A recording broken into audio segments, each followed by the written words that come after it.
This is ABC News 4's Good Morning Charleston. Good morning, Charleston. It's Thursday, September 8th. I'm Evan Kelly. And I'm Laura Harris. Good to have you with us this morning. If you're waking up, stepping outside, you might be able to drink that cup of coffee out there because the weather is nice. It's very comfortable out there. It doesn't get much better than this if you ask me. Dave Williams, of course, is watching it all in the Weather Center.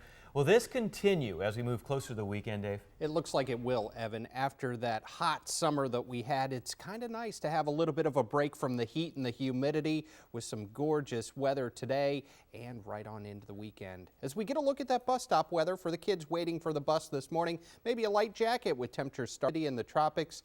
3 named storms out there. The good news about those, I don't think we're going to have any threats for landfall here in the United States. I'll get you more on that, plus the 7-day forecast that's coming up in a few minutes, Evan. I look forward to it. Thank you, Dave.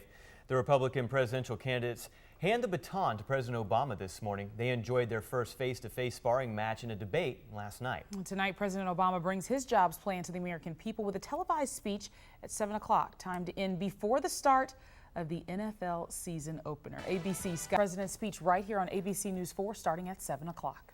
More than 600 Lowcountry jobs could be in jeopardy. Alcoa Mount Holly, the Goose Creek aluminum manufacturer, says it can no longer afford to pay Santee Cooper's power rates.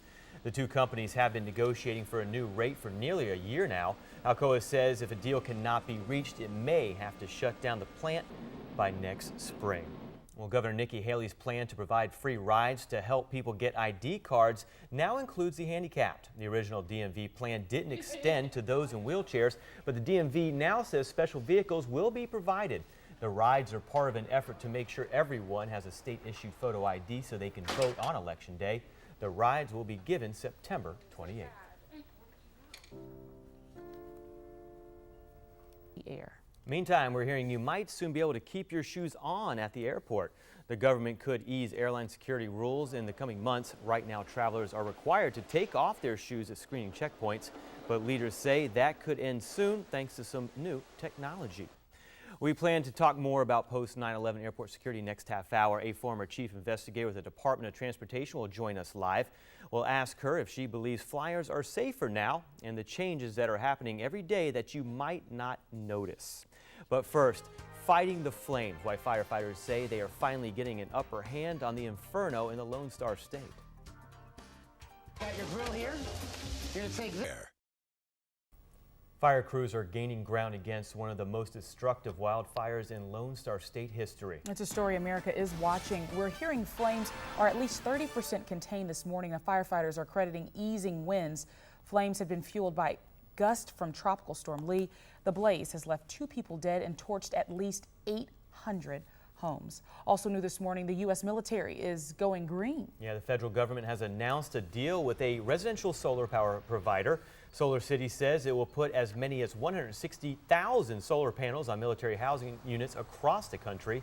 The undertaking could double the number of rooftop solar panels in the United States. And speaking of solar power, we've been really enjoying the sun here, I'd say, for the past couple of days. Dave, tell us how it's looking for today. Laura, now we've got 3 named storm systems. We'll take a look at all of those coming up, plus get you the full 7-day forecast. That's just a few minutes away, Evan. All right, very nice. Thanks, Dave. So how's your morning drive starting off? Rob Drummond is keeping an eye on traffic for us and joins us with You find the car you want for less. For Good Morning Charleston, I'm Rob Drummond. Thanks, Rob. Well, coming up, a furry friend that could use a new home. We'll introduce you to our pet of the day ahead on GMC.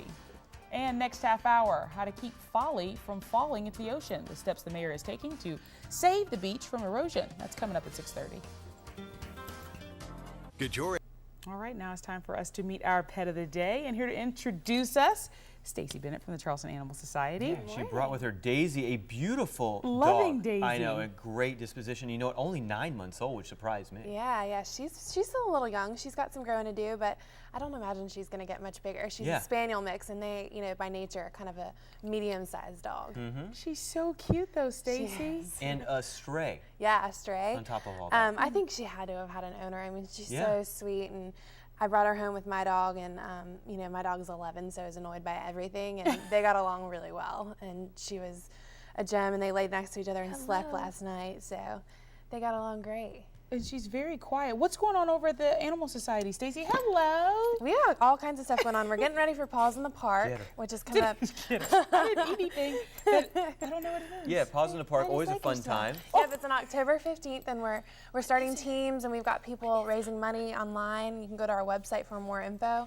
But we actually have a meeting tonight for people that may be interested in joining a team, but they're not really sure what it's all Sure, about. yeah. So at the shelter tonight at 5:30, we're just gonna have a little informational session to talk about the event and how to fundraise online and how you can help. Maybe even if you just want to volunteer. Yeah, for sure. And can you learn more about that on the website? Yes, and Charleston just know when that Animals- meeting is, so yep. people can mark that down on their calendars. Yep, charlestonanimalsociety.org, and also on our Facebook page is a great way to find information really quickly and up to date too. Yeah, and of course, I got a feeling Daisy might go Oh, pretty I quick. know. If somebody's Yeah. interested, just stop on by. Yes, please, Remount Road, please right? come visit. Yep, and if you have another dog, a great thing to do is bring your dog with you so you can do a meet and greet. Yeah, and what time's the best time? Because I know a lot of people call us and they go, you know, I really want that dog. I want to be the first Yeah. one there. Sure, we open at 10 o'clock and we're open until 6 o'clock on the weekdays, and we close at 5 on weekends. So just kind of Put 9:45-ish. Daisy on hold for you. Yes, Yeah. sit there waiting in the parking there Get lot. on quickly. in there. She's a sweetheart. She's She gonna make a really is. good Thanks pet. for coming, Daisy. Yeah, say thanks for having me. Yeah, and you too. Oh, shake. She knows how to shake. Yeah, Apparently. you're pretty cool too, Stacy. I had- yeah, I Thanks guess for I'm coming, all right. Stacy. All right, Daisy, best of luck. Thank you. All right, well, stay with us much more on the other side of this break. The other side. ABC News 4.